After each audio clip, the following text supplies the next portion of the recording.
There we go. Good morning again. My name is Edna Corbett. I'm one of the Vice Presidents for Institutional and Field Relations with the Middle States Commission on Higher Education. With me this morning is one of our co-facilitators, Dr. Laurel Hester.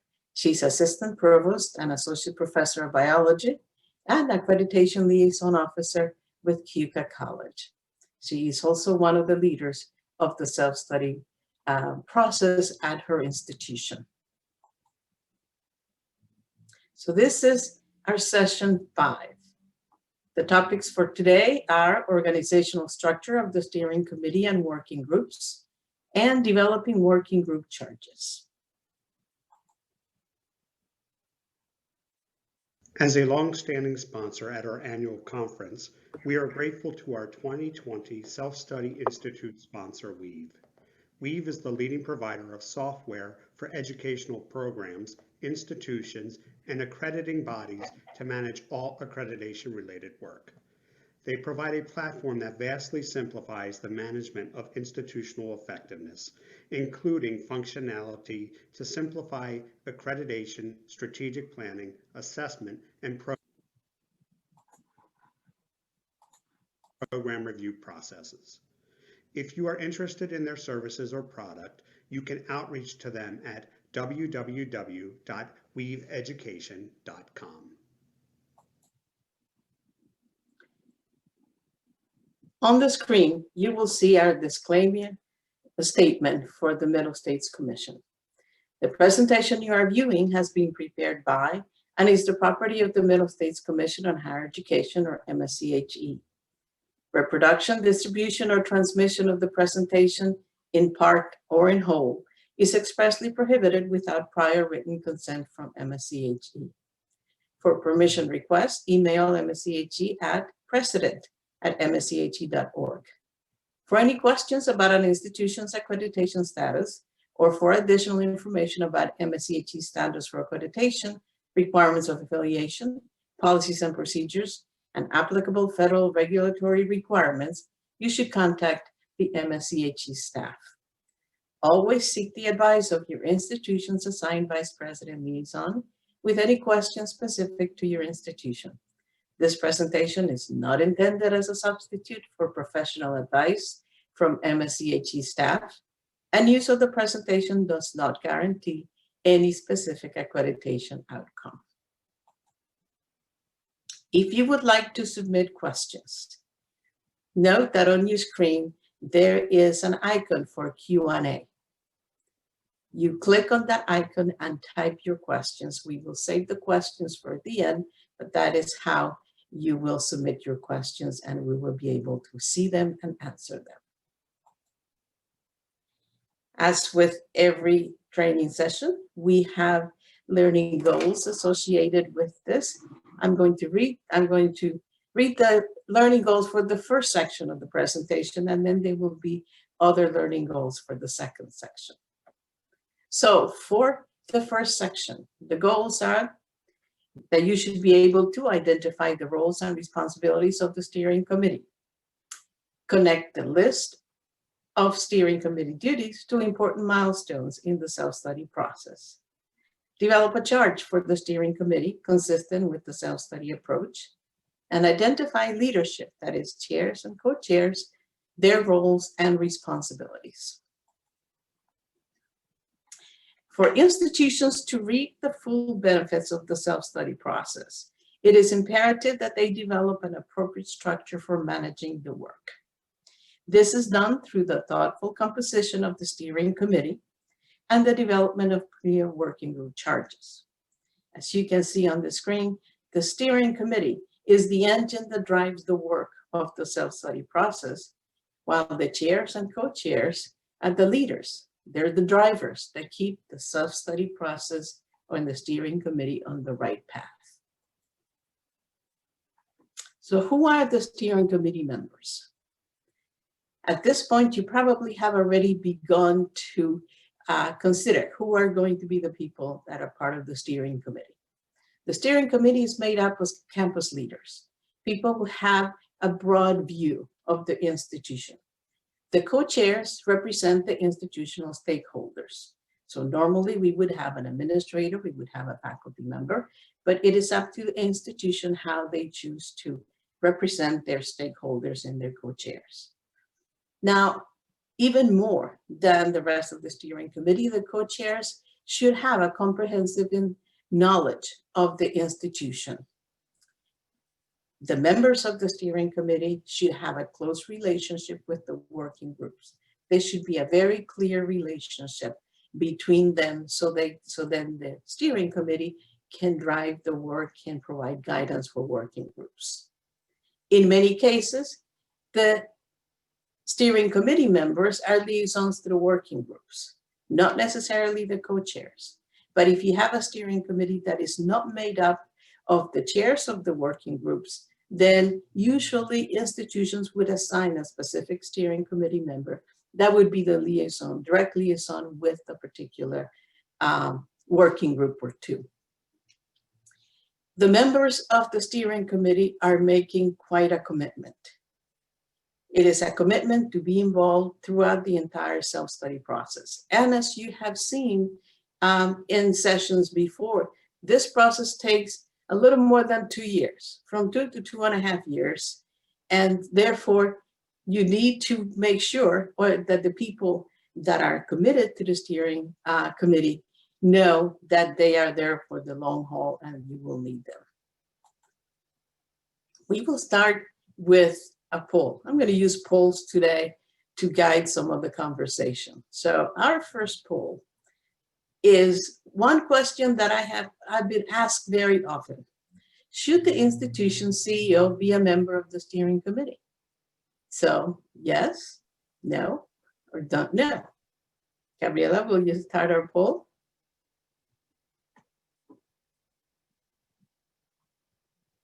If no, I'll start it myself. There you go.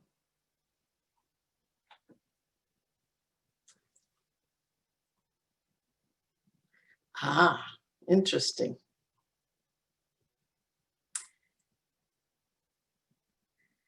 Should the institution CEO be a member of the steering committee?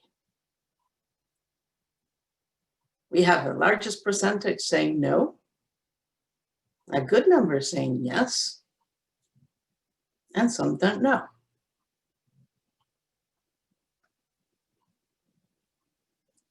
All right.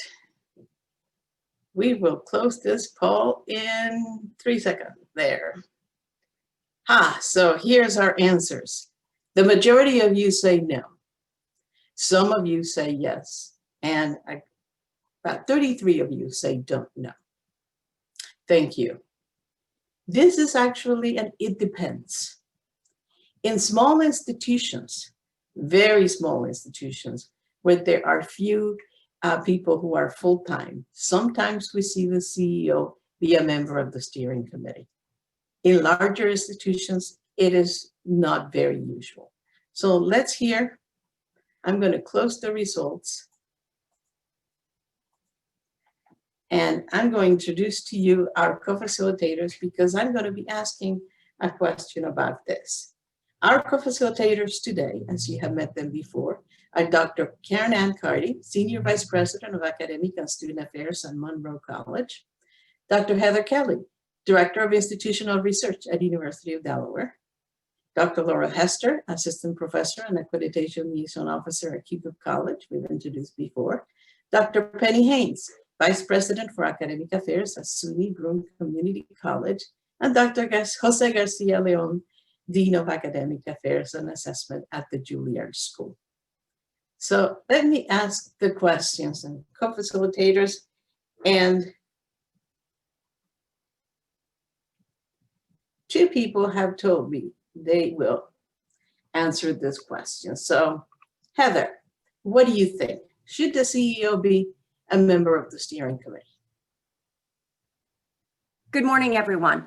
So based on my experience at the University of Delaware, being a relatively larger research university, Carnegie class research high, very high, my answer to this particular poll would be no. So at our institution, the CEO, president of the university, would not be a member of the steering committee. However, that being said, the president must be very knowledgeable and up to date regarding the self-study process. The president needs to be a champion for this process, very much promoting it via our various stakeholders, both on campus, off campus, and with our board of trustees. So while we've been engaged in this process, mentioning, that we are indeed going through this process, the importance of this process for continuous improvement, and also the president, for example, when we're inviting members to being a part of the steering committee, the invitation comes from the president and our provost, elevating the importance of serving, this type of institutional service. So that is how I would explain the involvement of our CEO president in the self-study process. Thank you, Heather. Penny, what's your take on this? Actually, I kind of echo what Heather said. I come from a community college and did not have the president as a member of the steering committee. However, the president was heavily involved in the process. In addition to getting updates from the co-chairs as well, and me, also oftentimes came to steering committee meetings, maybe not to stay the entire time, but did come and checked in. So was a frequent visitor of the steering committee meetings. And really at every public meeting, I think that we had consistently talked about the Middle State self-study and asked the co-chairs or me to give an update. So was very involved, but didn't sit in specifically as a member of the committee. And I think it was good because I think people were felt a little more free to speak at some of those meetings without the president actually there for the whole meeting. Mm-hmm. Thank you both. So moving on, let's talk about the responsibilities of the self-study co-chairs. One of the activities you will need to do today is talk about those responsibilities. Sometimes people tell me, why don't you just give it to us? And I said, you need to make it your own. And so here are some suggestions of what are the responsibilities of the self-study co-chairs. And you can add, of course, you can add more on your own and you can flesh out some of this information. So for example, the self-study co-chairs ensure a transparent and collaborative self-study process. That is, there is constant communication, there is collaboration across the institution. They assist to identify the self-study priorities. You already are doing that right now. You're attending the Self-Study Institute. And you lead the self-study design development. And I'm saying you because I'm thinking that the majority of you, a good number of you today are already have been identified as self-study co-chairs. The co-chairs also identify members for the steering committee and for the working groups. Of course, they don't do this on their own. They do that in collaboration with the leadership of the university of the college. But once the steering committee has been identified, these are also responsibilities of the co-chair to oversee the work of the steering committee. They not only call the meetings and lead the meetings, but actually check that the members of the steering committee are doing the work. They support the working group leaders, whether the working group leaders are part of the steering committee or not.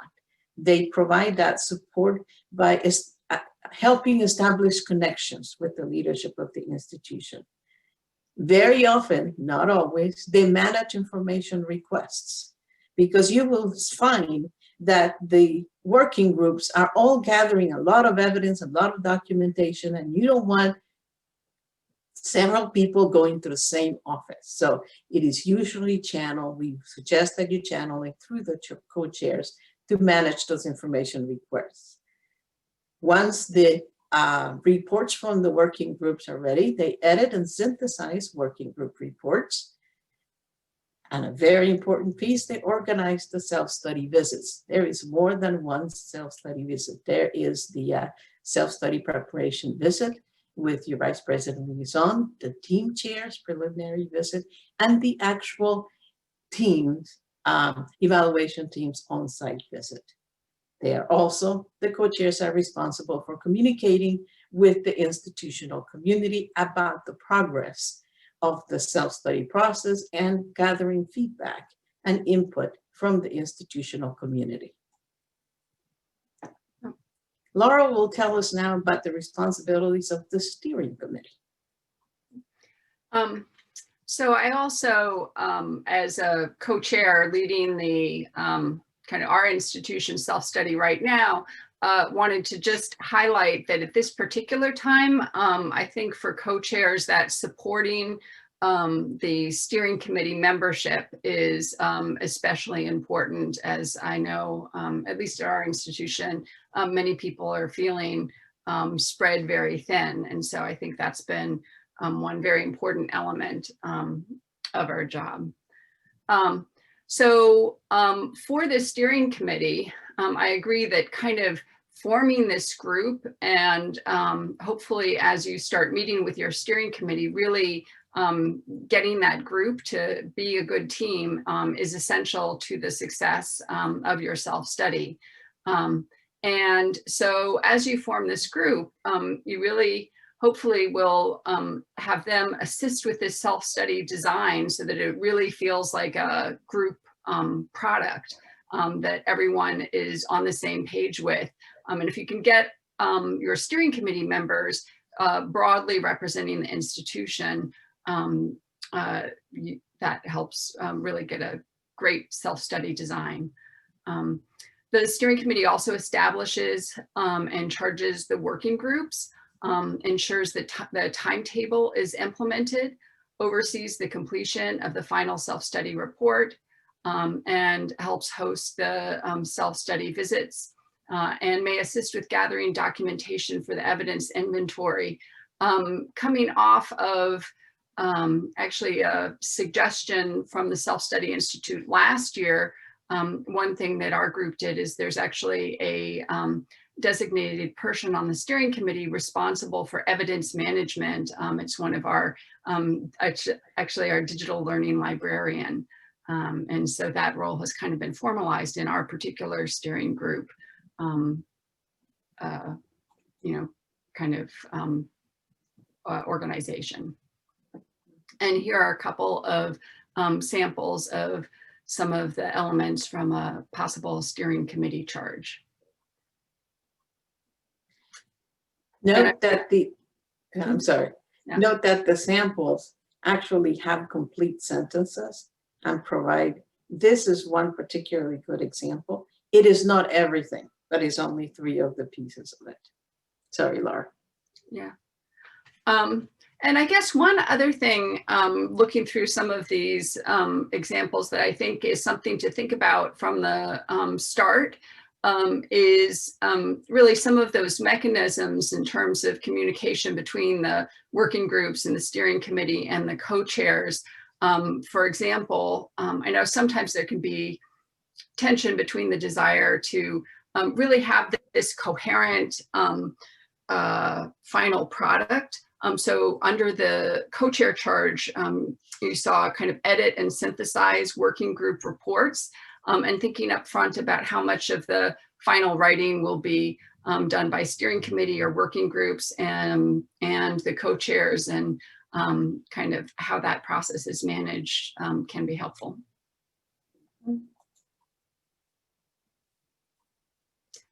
Here are some other examples of elements from a steering committee charge.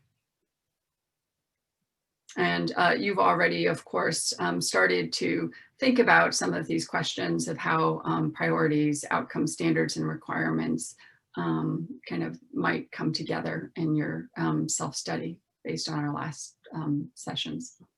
Mm-hmm.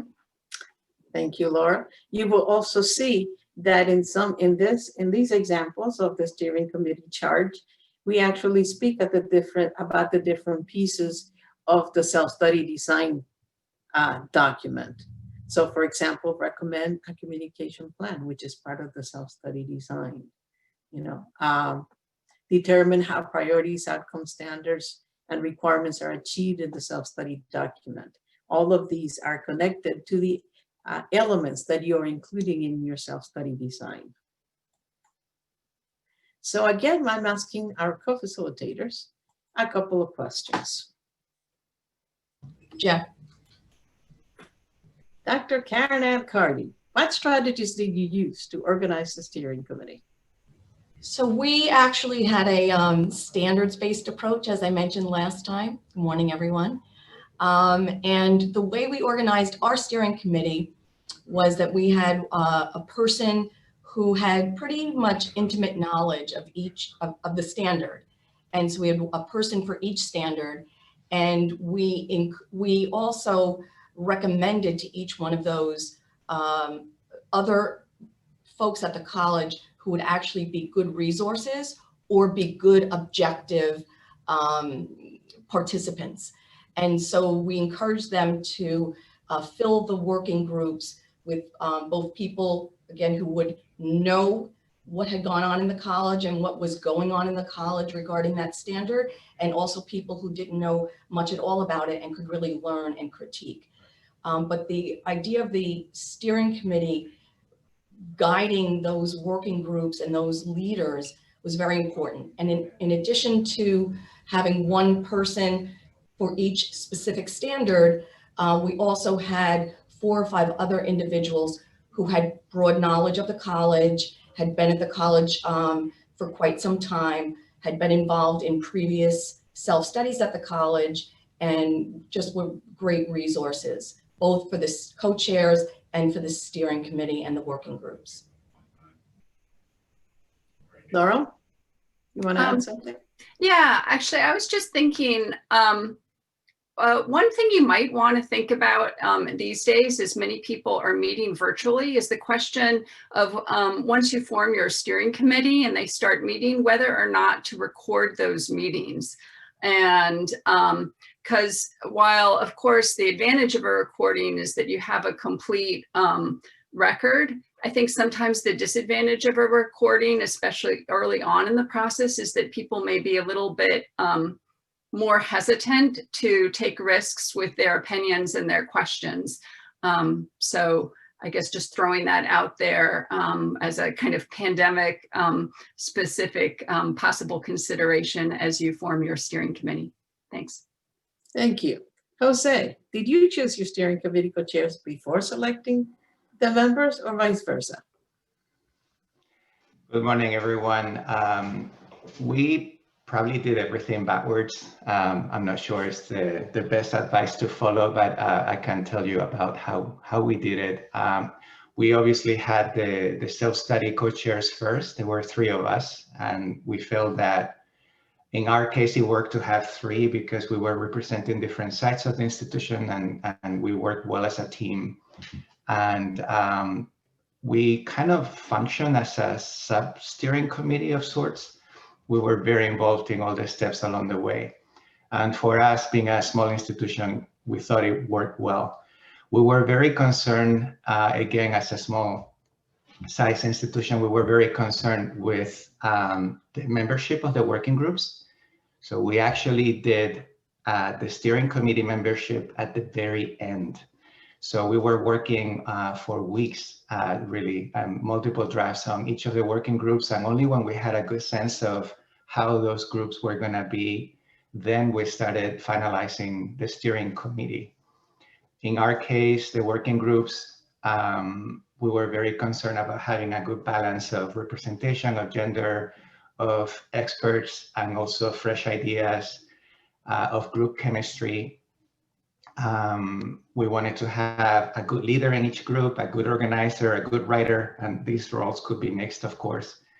At the same time, having students and faculty, both from different areas within the school, and of course, staff. But once we started thinking of the steering committee, we felt that for us, it worked well to have each of the co-chairs of the working groups be a member of the steering committee. And with that alone, we had, I guess, 80% of the committee formed. And then there were a few members in working groups that we thought would be great in the steering committee, but not necessarily as co-chairs of their own groups. So they were invited as well to the steering committee. And then, of course, us as the chairs of the steering committee had a very close relationship with each of the working groups. So in our case, we established ourselves to be liaisons separately with each of the groups that were working on the self-study. Mm-hmm. Thank you, Jose. Just a quick yes, no from our co-facilitators. Did you have to revise the steering committee assignments at any point? We had just one minor revision with some staff changes, and I was wondering about size too, Jose, as you were thinking. So our steering committee is 11 of us, including the co-chairs. It sounds like you had a much larger steering committee. Yeah, Mm-hmm. Yeah, I don't know the exact number, but I think we were about 17, much larger, because we were trying to, in our case, have the working groups really lead a lot of the work. Mm-hmm. And then the steering committee was a way of bringing all of that work together. But I know for other institutions, the steering committee is more active than how we had it. We had it a little bit backwards. And did you have to revise yours ever? Not the steering committee, not so much, but the working groups, we had to, if not revise, explain more thoroughly some of the charges. So yeah, revision, but nothing drastic, but we had to be more thorough in how we went through the details. Okay, we'll talk more about the working groups later. Karen Ann, yes or no?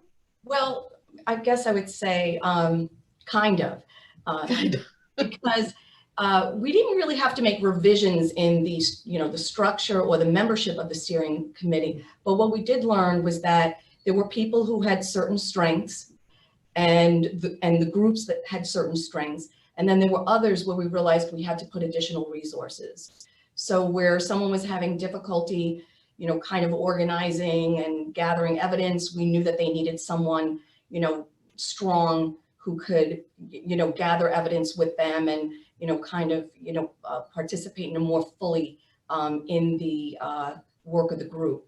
So we just tried to understand people's strengths and weaknesses, and we tried to accommodate them and provide resources as necessary.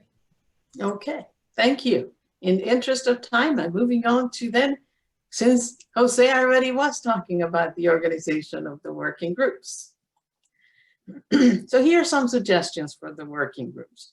And as you have heard from the facilitators, they have done some of these things. One, working group chairs may be members of steering committee. It is also, I have seen that more often than not this year, that actually the leads of the steering committee are responsible for standard 1, because they see that as a very broad type of work. In the working groups, it is important to have select steering committee members as liaisons to the working groups, like Julia did, and particularly in the case when the leaders of the working groups are not part of the steering committee. So how would you select working group members? That really depends. It depends on the institution, but people working directly with the areas associated with the standard are important because they know what you should be included in that particular standard. They know where the documents are. They have a lot of the information about policies and processes for that particular standard. But you should also have people who work outside of the areas of the standard. If you only have people from, that work directly with those areas, they may not be able to see how some things may be inconsistent because that's the way they've always done it. So it's important to have people working outside of the areas of the standards so they can bring a fresh perspective. You can have students, and there are different ways. This is a question that I always get. How do we involve students in this process? There are many different ways. They may be members of the working groups, or in the case of Cuca College, and Laura can probably tell you about that later, they actually have a working group comprised entirely of students, which I thought was an interesting idea. I'd never seen that before. You may have others as well in the working group. So I'm going to have you answer this question now. How many members should the working group have? A, 3 to 5, B, 6 to 10, C, don't know, and D, it depends.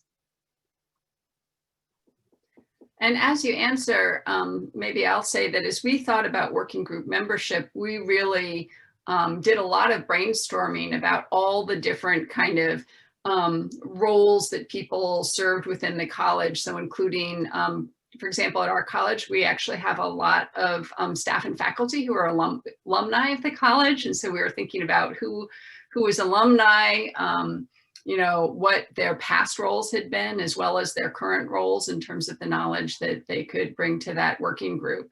And for our student working group, we've kind of been using that as like a focus group because we have a lot of different types of students, both traditional undergrads, adults and online, and overseas students. And so that brings all of those folks together to answer questions that other working groups might have for students.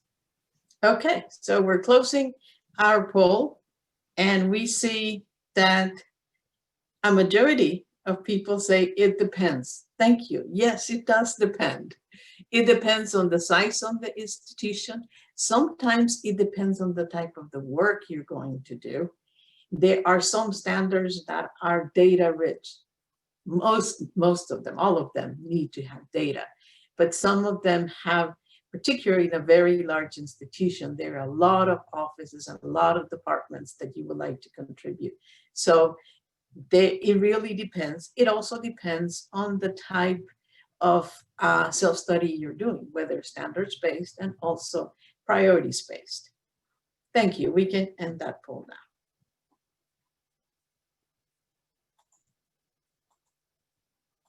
So here's another question. And actually, Laurel started answering some of that right now. Should you have alumni or board members in the working groups? That is also a question that we get asked all the time. So answer A if you think yes. And I probably should have defined further. B, no, and C, don't know.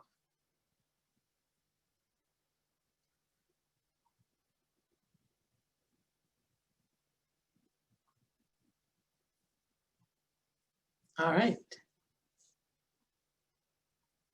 We'll close the poll at 30.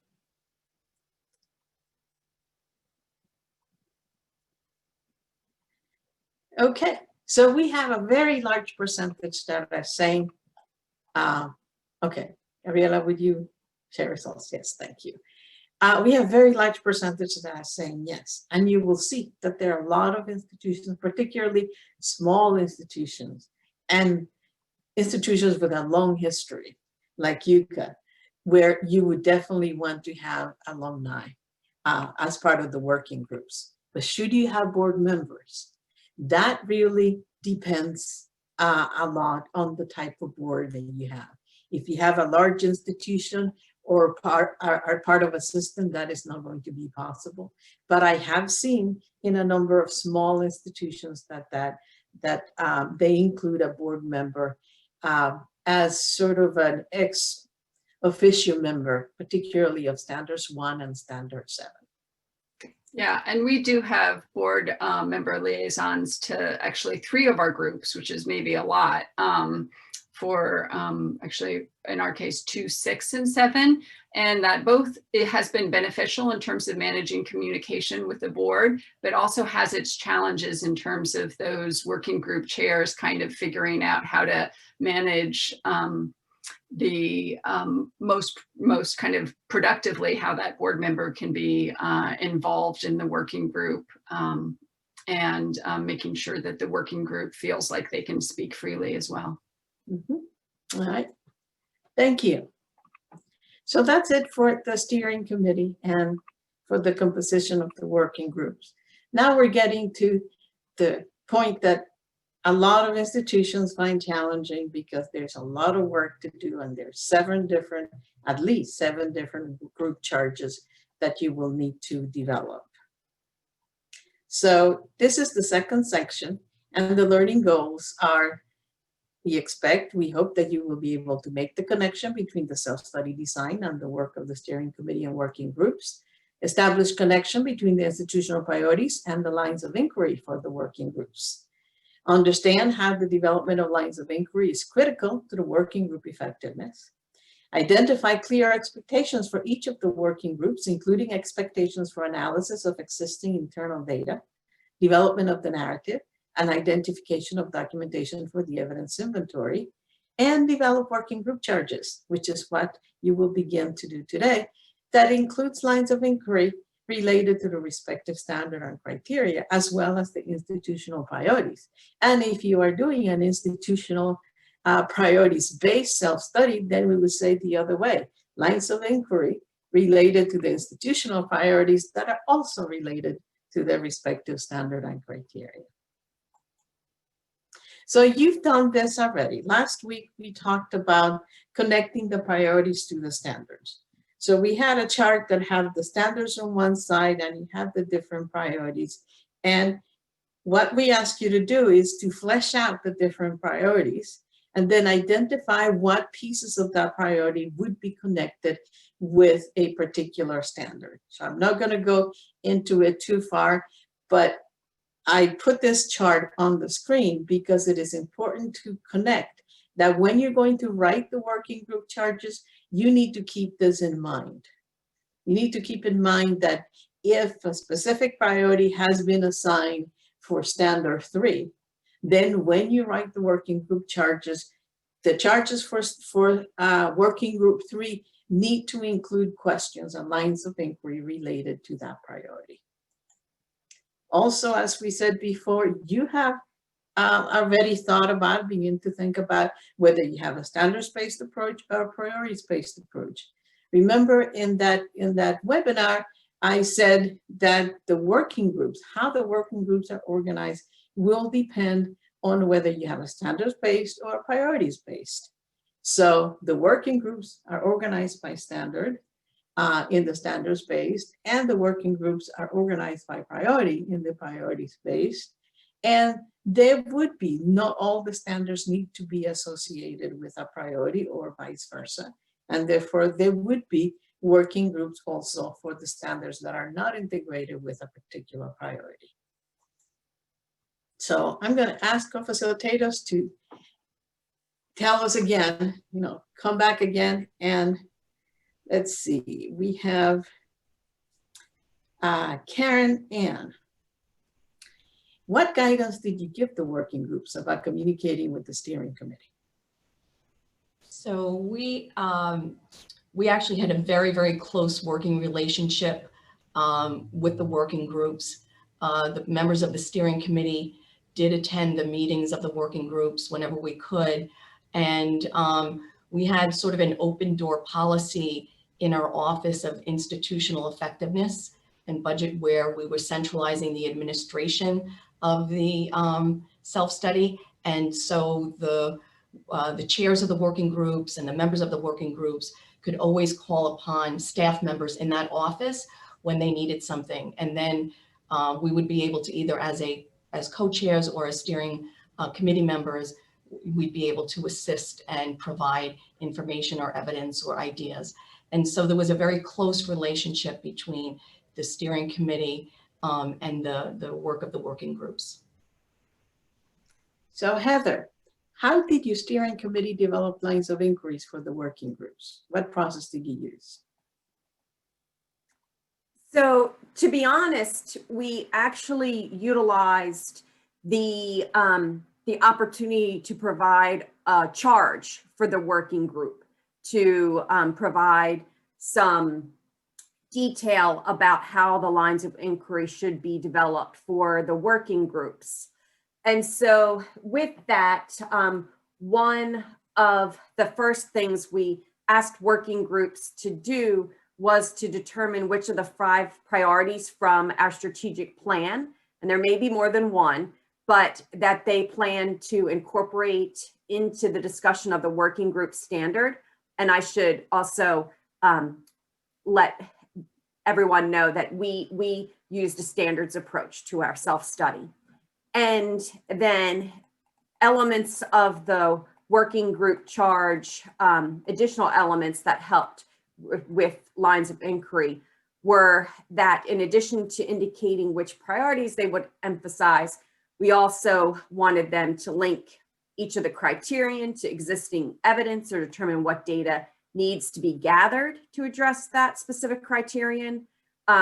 Also to analyze existing evidence that we have in light of that criteria for their standard. And even more so is developing themes or a story they would tell about the work of the university through their chapter, through the working group standard, and to highlight specific programs, processes, and achievements that help tell the University of Delaware story. And so with that, all of that really, right, with making sure that we demonstrated the expectations, whether or not the university meets expectations or exceeds the standard and that criteria. Also important were identifying gaps in our policies, procedures, or structures that might indicate the university is not in compliance with the standard or criteria. And then also ways that the university could strengthen our university-wide efforts related to that standard and criteria, particularly for student-oriented key performance indicators. And then finally, really wanting the working groups to be thinking about opportunities to improve student learning, institutional effectiveness, and progress towards the university's mission goals and strategic plan, and how all this can be supported by assessment. So those were some of the areas that we asked working groups to focus on. And again, it's all detailed very much in the working group charge, so they can readily reference that. Okay, thank you. Jose, you had started to talk about revising working group assignments, did you? Yeah, it wasn't so much revisions, but we had to have long conversations with some of the working groups once we got the first set of drafts. And we realized that the charges, while we thought were clear, maybe needed to be more focused for them. One area that we felt we didn't do a good enough job at the beginning was listing the evidence inventory documents that they would need to be referring to. So we had made a list and sort of, we thought it was clear to the working groups what they had to check as part of their charges and make the connection to the evidence. But then we realized as the first drafts were coming in that they were not as thorough as we had hoped. So I don't know that I would call it a revision because the essence remained the same, but it definitely needed some clarification along the way. Yes, one thing that I have seen as I have conducted the self-study pre-visits this fall is that while the steering committee developed those charges during the design, developing the self-study design, as they start working, they realize they need to be more specific, or they need to provide further guidance, and particularly how they are going to use the lens of mission and the lens of the institutional priorities when addressing the work, of the analysis, whether they comply or not with the standard. So I'm going to go on to the general group charges and the specific working group charges. There are institutions who will do a group chart and include all the general pieces at the beginning of every one of them. And there are other institutions that will develop a general group chart that applies to everyone, and then very specific lines of inquiry. It is a good idea if in the general group charges you include specific expectations of what you want from them. So here's a sample of a general working group charge. Everybody needs to do the same thing.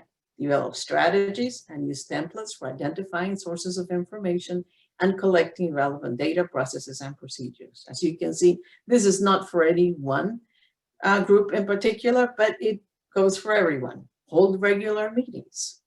Assign specific tasks to various working groups. This applies to everybody. Another sample talks about everybody should identify, collect, and analyze all relevant evidence, including documents, processes, and procedures, ensuring that all key issues are examined for the standard. See, in the previous one, it was short statements. This one fleshes out a little bit more.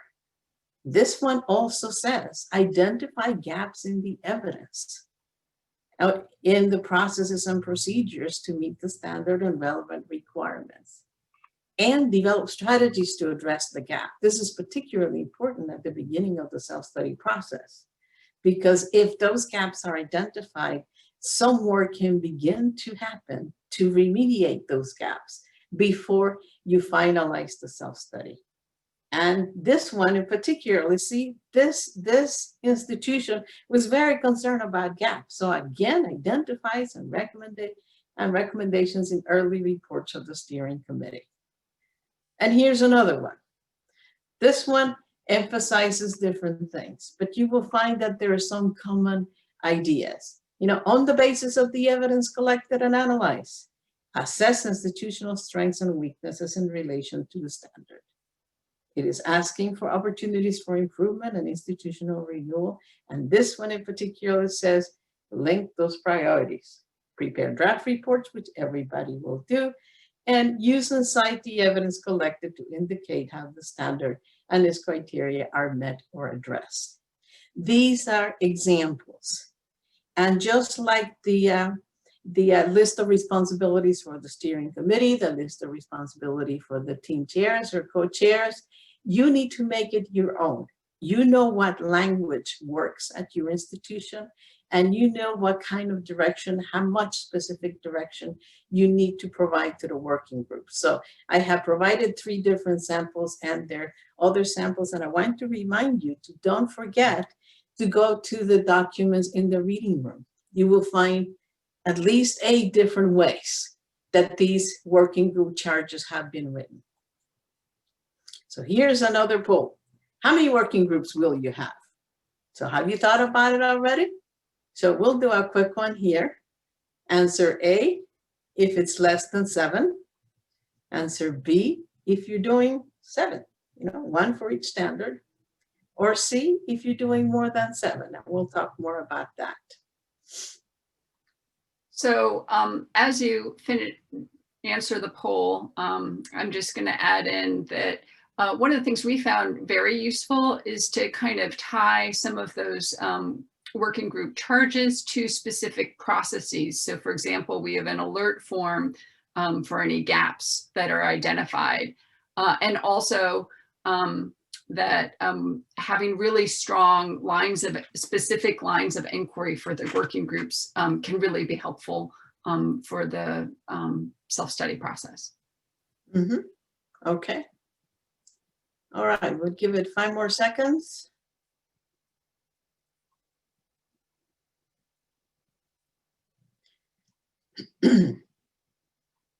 Okay.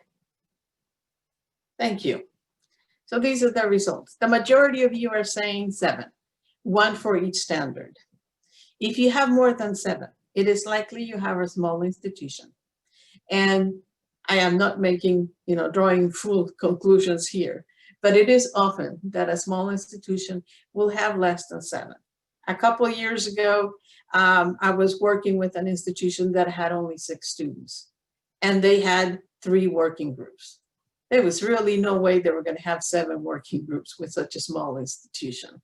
The standard is, 7, 1 for each standard, but more than 7 is an interesting one. And the common ones of the extra, that are other than the 7 standards, usually some institutions may have a group dedicated entirely for the evidence inventory and managing the evidence inventory. As in the case of QCA, Laurel told you that you also have a student group.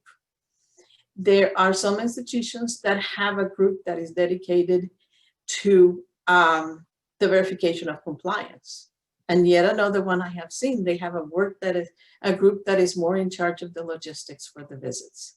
So whatever works for you, we don't say you have to have one or the other. So thank you. The other one, so let's do this other question. Yeah. Should there be working groups not connected to a standard? I think I already answered that one. So we're not going to do this full because I already answered that yes, there is a possibility of having working groups that are not directly connected with the standard. Laurel. I was just there's a question that came in about the lines of inquiry. So the question is, so the steering committee develops lines of inquiry for working groups. Can you clarify? I thought the working groups were organized by standard. How does that relate to lines of inquiry? And remember that you have your standards with all their criteria, but you also have your institutional priorities. And so you're trying to match those up.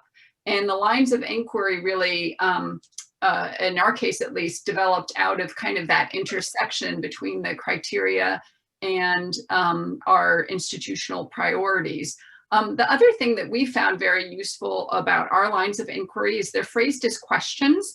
So whereas the criteria are stated as statements, for us, we just found it very useful to have lines of inquiry that kind of brought these things together in our institutional context and were phrased as questions to really get those working groups going. And that's been very useful for us. Thanks. Thank you. So now let's talk about more specific working group charges. Before I was talking about, this is what everybody has to do. Everybody has to write a report, everybody has to meet every so often, everybody has to look for gaps and strengths and so on. But it is important to also provide specific charges for the specific standard. It will not be the only thing they do, but it is a way to help them get started with their research. So effective working group charges should include the expectations for understanding of that specific standard assigned to them. You know, do you understand all the different ramifications involved in standard 3, for example?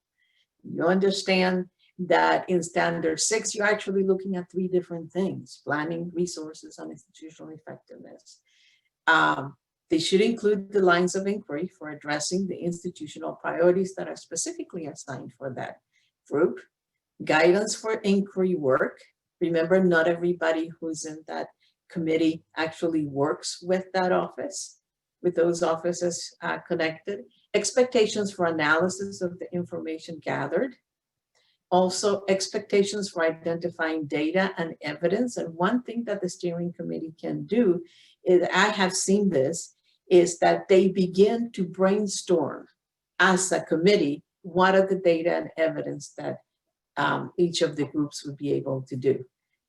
You would have to have expectations for opportunities, for identifying opportunities for improvement and innovation. And remember, you have developed self-study outcomes. Some institutions actually provide instructions for addressing the self-study outcome and how that working group can contribute to that outcome. One thing that I would like to remind some of you in the audience, if there's a commission action indicating a recommendation for the next self-study, you should incorporate how these recommendations will be addressed. You know your institution. Look at the last several years of commission actions for your institution. There may be an action that says, you know, in preparation for the next self-study in 2021, 2022, the institution should, etc. Make sure that if there is a recommendation that's specifically for the next self-study, that particular working group needs to remember and know that this needs to be addressed in their work. So here's a sample working group charge with no related priority. So this is standard 1 working group. As you can see, identify resources, you know, this is very general, relevant institutional processes. And then it says relative to standard 1, determine what data is to be collected and assessed in support of the execution of the strategic plan. So it's very specific because standard 1 is about mission and goals. And then relative to BC above, address institution strengths, areas where the institution could potentially be near compliance. They're very positive here, and opportunities for further reflection. So this is a very general one, and it could contain even more questions. You know, as Laurel says, she, in her group, they put it in the form of a question. This is in the form of a statement, but it could include more information about working group 1 charge. And then just based on my experience with an SSPV yesterday, I would also add, note how the work of the group 1 relates to the work of group 7, for example, because that's one thing that as they begin to the group see how the work they're doing relates to the work of another standard. So here's one with a related priority. In this group, it is about standard 3. And in this sample, the institution, the steering committee saying, determine to what extent the institution meets standards 3 in its criteria, and they have also included the associated requirements for affiliation, which is 8, 9, 10, and 15 for this particular standard. Collect and examine relevant data, and then in the third bullet, you see, consider how institutional priority X and intended outcome X are addressed in standard 3. And then again, identify strengths and opportunities for issues related to standard 3. We've now come to, exactly 1 hour. We have now come to our point of doing our Q&A. So Dr. Ellie Fogarty, you will be helping us out with the Q&A, right? I remind you that you may submit questions, and I'm sure you already know because I see a lot of questions already included. And so Dr. Fogarty will help us through, and these questions may be answered by any of us who have already talked. And I remind you that the other VP liaisons are also in the audience today and will help us out. Thank you, Edna. I think our co-facilitators have been doing a fabulous job answering questions all along. So the remaining question is, how about having working groups that manage 2 standards? And I know you gave some examples of that at smaller institutions, but it doesn't even have to be a smaller institution. Yes, it could be that an institution has established a priority that clearly works with 2 standards. And so in the case of priorities-based, it would be very appropriate for have 2 standards. In the case of small institutions, you can have more than 1 standard, again, because you have a very small number of people working. But it depends on how much work you want to give this group. It is a lot of work for each of the standards. It is up to you, and I would definitely suggest you consult with your VP liaison so they can provide some feedback and recommendations. Who develops the working group charge? What groups develop their charges or the steering committee? So I think that can depend to some extent. For us, we really had the steering committee develop the charges because that way they could kind of coordinate across the standards to make sure that there wasn't too much overlap. And that is a very important function of the steering committee. Actually, when Edna visited us for when we submitted our self-study design, one thing she really pushed us in our design revision was to limit the overlap for our institutional priorities among the different groups. And so while I think it could work to have, kind of working groups develop those, you want to make sure that the steering committee is really looking at the process overall and minimizing overlap, because there's plenty of work to go around. So you don't need a duplication of work across groups. So we've talked about the role of the CEO. How about the role of the provost? Should the provost participate in the steering committee? That depends. I have seen all different ways. In one, for this, actually in two of my institutions for this year, the provost is acting as an ex officio member of the core leadership group. That is the ALO, the co-chairs, the two co-chairs, and then the provost is an ex officio of that core executive group. In other cases, the provost is a leader of one of the working groups. And it really depends on how much the provost wants to be involved too. But anybody else want to answer that one from our VPs? I would just add that many of our provosts are ALOs, and so they are sometimes the most knowledgeable, and so that can be appropriate. And in some cases, we've seen them as co-chairs, but they have a very busy day job, so sometimes that might be advice I would give during my visit, to say, okay, we all wear many hats. In fact, there's another question about, is it acceptable to have members in two working groups? It's certainly acceptable. Your VP liaison will probably point that out during the self-study preparation visit to make sure that it's manageable. Yes. Okay, we have a small institution, limited number of people to select from. How do you suggest we form the working groups? By appointment, invitation, or both? Good question. One of our co-facilitators, let's see, Heather, if you could help us out.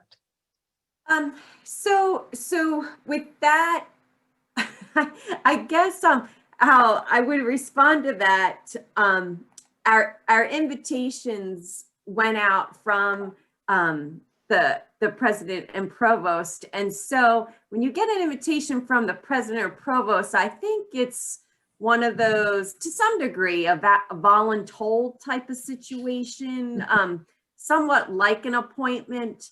But that being said, there were not many, but there were a couple of individuals who declined invitations to either serve as a chair of a working group, and those chairs of the working groups were all members of the steering committee. And so we did have some instances of that. But for the most part, I guess that's my long answer. The short answer is, I think it depends on your institutional culture. Yeah. So whatever is your institutional culture, if it is more one of appointments, I would suggest that. If you are one where it's more, invitations, then I would go that route. Yeah, and I guess the nuance I might add to that is that I think if you manage the process right, so somebody mentioned earlier, like having their president really give a lot of airtime and appreciation for that process, then ideally being on the steering committee and working groups is something that people really want to do. And I think that actually that was an aspect of our kind of self-study design that worked very well. So that while we did technically have invitations of, I think 56 or so invitations for steering committee and working groups, all except one were accepted. The one that was not accepted was a faculty member who was going on sabbatical. But I think that was less strong arming and more that it seemed like a process that was going to be meaningful for the institution, and one that was going to get people a lot of kind of appreciation and be an interesting project. And if you can succeed in framing it that way, it will really help. Mm-hmm. Thank you. Thank you. I think, Edna, we have one final question. Providing more information related to how the requirements of affiliation need to be addressed by perhaps working groups and steering committee. Oh, okay, good. Maybe could I ask Benny to answer that one? If not, Hi. okay. Um, Oh, hi, yeah, Penny. it was me you said, right? Sorry. Yeah, we actually worked through that with the steering committee and the co-chairs talking about that ahead of time so that we identified what standards of affiliation would be addressed and what particular standards. And then actually when we gave the charge, we actually just gave the charge to the working groups as such. Mhm. It is important to remember that you will need to upload evidence for each of the requirements of affiliation. And in about 2 more sessions, we will talk more about the evidence. So it'll be important to keep in mind how those requirements of affiliation are associated with a particular standard. And it's not exactly one-on-one. There are some requirements that may be affiliated with more than one standard and vice versa. Yes, it will be important for the institution and for the group, for that particular working group, to ensure that they are considering the text, the content of the requirement affiliation, and then address it in the report for the particular standard. Well, thank you very much. I am cognizant of the time now, and we need to give our groups time. You will be going into the small groups where you will work on developing and draft the general working group charge or a specific one. And then let me summarize. These are the learning goals for today, and I hope you have met. You think that we have covered all of these things and you understand and meet these learning goals, the roles and responsibility of the committee, important milestones in the process, the charge for the steering committee, the leadership, which you have already identified, make the connection between the steering committee and working groups, establish connection. We've talked about institutional priorities and the lines of inquiry. Identify clear expectations for the working groups. You have seen some examples. And then in your small groups, you will develop working group charges that include lines of inquiry related to the standard and the criteria. So what is next? There is another recorded session which is available on developing the communication plan. It is a recorded webinar and it's independent work for you. And the next plenary session will be Friday, October 30th, only 10 days from now. And now we will go up to our breakout sessions. And I want to take the opportunity to again thank our wonderful co-facilitators who've done such a wonderful job today answering your questions. And for Laurel, with how busy she is, agreeing to co-facilitate the session with me. So use the link that was provided to you on a separate email. This is not the same link as this one. It is a different link as you meet with your vice president liaison in other groups. Again, we would like to thank our sponsor, Weave. For more information about their services and products, please visit www.weaveeducation.com. Thank you.